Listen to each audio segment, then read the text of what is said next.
So, welcome to the next episode of the Beyond the Blade podcast. Thank you for joining us. Today, we wanted to talk about a very important topic related to results after plastic surgery. And there's something in particular that a lot of patients want to know about and they ask about on a daily basis, either through social media or in person when they come for consultations. And that is the term dog ear. And it sounds very mundane. It sounds very, like, what is a dog ear? Like, what does that even mean? That's definitely not a surgical term. It's not a medical term. But it's the term of choice for a lot of people who have had, for example, a tummy tuck procedure, or which is known as an abdominoplasty, and they're not happy with the final scar result because the surgeon who did the operation ended up cutting the incision too short, meaning they didn't remove enough skin along the lateral border or the hip area. They didn't take that scar far enough along the hip that they ended up leaving a piece of skin on each side of the scar that ends up folding over the bikini line. And that folding over effect is what we call a dog ear. If you picture those bloodhounds or those dogs with big floppy ears, that dog ear visual effect is what we're basically talking about today, which can occur after tummy tucks. Now, why does that happen? So when we're talking about doing a tummy tuck, what we're doing is we're removing all of the extra unwanted skin that accumulates basically on the abdomen or the torso. Depending on the degree of weight loss that you've had, or how many pregnancies that you've had, for example, will depend on how much extra skin you have that I as a surgeon can remove for you. So when you do a very low incision in women, that's going to be below your C-section scar, meaning I take off the C-section scar when I do your tummy tuck. In men, that's going to be positioned a little bit below the boxer line so that it hides very easily with a bathing suit. You want to make sure that you do not make such a short incision, okay, that you leave people with extra skin hanging on each side of your final incision length. So, you don't want to do that because, again, you will leave the patient with excess skin. And with excess skin, there's also some excess fat. But you're going to leave them with excess skin on each side of their hip. And that dog ear effect is cosmetically, in my opinion, it's terrible. It looks awful. It leaves a very abnormal contour irregularity. It leaves this bump of extra skin hanging off, that bikini line or that waistline. And you don't want that as your final post-surgical result. Honestly, when you look at the literature and the science behind tummy tucks, one of the most common reasons that a patient will come back to their surgeon is because they were left with a dog ear. And, dog ears are really unnecessary. You don't have to leave a patient with a dog ear. You just have to make that incision long enough that you're going to take off any extra loose skin along that bikini line.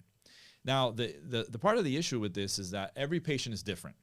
Every single patient requires an in-depth evaluation and consultation to get them the estimate as to where that incision is going to stop, meaning how long do I have to make the incision.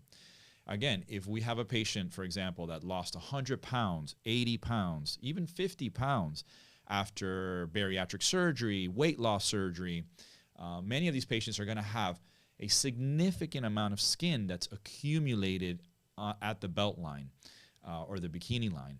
And in that case, you have to make your incision longer. It's got to wrap around the hip. It's got to go towards the posterior love handle, always along the belt line and the bikini line to hide the scar, but you got to make the scar longer. If you don't do that, then you're going to leave the patient with a dog ear or basically extra skin. That's not going to look good in tight clothing, in bathing suits, and it causes a deformity that really bothers the patient.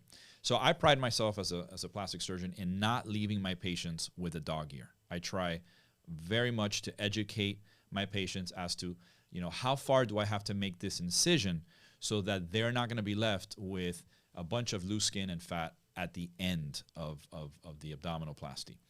Now, again, I just mentioned the massive weight loss patient, but between that patient and a very, let's say a 120 pound, 110 pound thin woman that maybe had 3 or 4 pregnancies, that is going to be a totally different scenario, because that patient is probably not going to have a bunch of skin that is going to be loose around the entire belt line. That patient is probably going to have a more focused area of loose skin pretty much between the nipple line, below the belly button, and is going to be accumulating skin in that very small area. So in that case, you don't have to make such a long scar. You can make a shorter scar.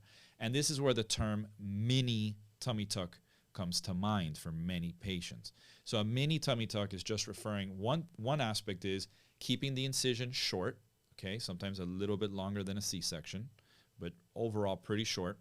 And when you do a mini tummy tuck, in that case, you're lifting up all of the skin and fat all the way up to basically the breastbone up here, and you're doing your full muscle repair from top to bottom. We do muscle repairs in tummy tucks because we're trying to create a flat abdomen, and we're trying to close the gap that forms after a pregnancy. So, some people think, well, that muscle separation that we call a diastasis recti. Diastasis basically just means splitting or separation of the rectus muscles, which are the abdominal six-pack muscles.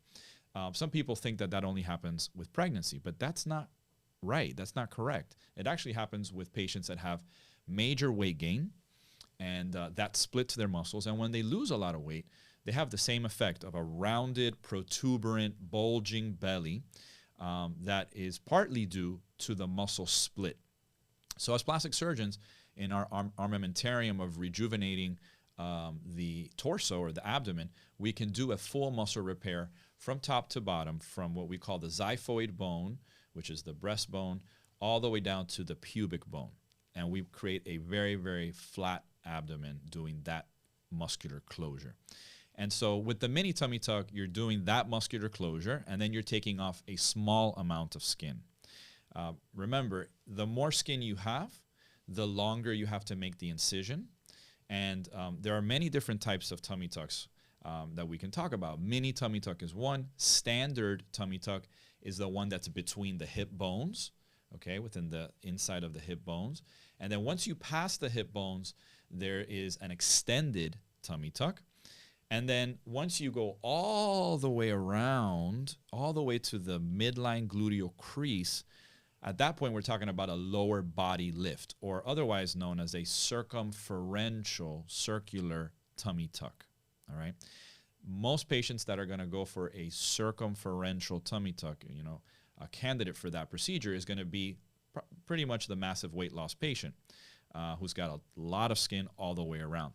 So this is, just an example of the importance of, sending in, at least if you're coming to us from maybe outside of Florida and you cannot come in for a consultation, it's great that you at least send us multiple photos with very good lighting, without wearing any undergarment, because we need to see where the skin is folding, how much skin do you have, so that I can give you at least a visual assessment or consultation as to how far do we have to go with the incision so that we avoid the dreaded dog ear, and what type of tummy tuck are you going to need. Is it a mini, a standard, an extended, or a lower body lift?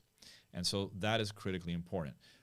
Also it can be very helpful to do virtual consultations, and I'm happy to do those in my practice. We do a lot of them for patients that come all the way from California, Alaska, North Dakota, and patients that come from Europe to have their procedures done here in Miami with me at our office.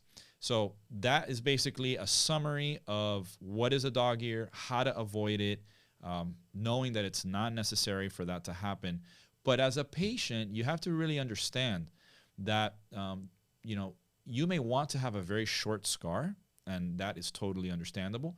but it may not be in your best interest. So what you want and what you need are totally different. So I'm here to try to always tell our patients, our audience, what is it that they really need versus, what they want and the expectations that are associated with plastic surgery. All right, so thank you so much for tuning in to this short discussion on dog ears and tummy tucks. We will be bringing you more information on further episodes. Please subscribe to the podcast. It really helps us, to bring out more information and to have all of our followers join us on this journey for Beyond the Blade. Thank you and see you next time.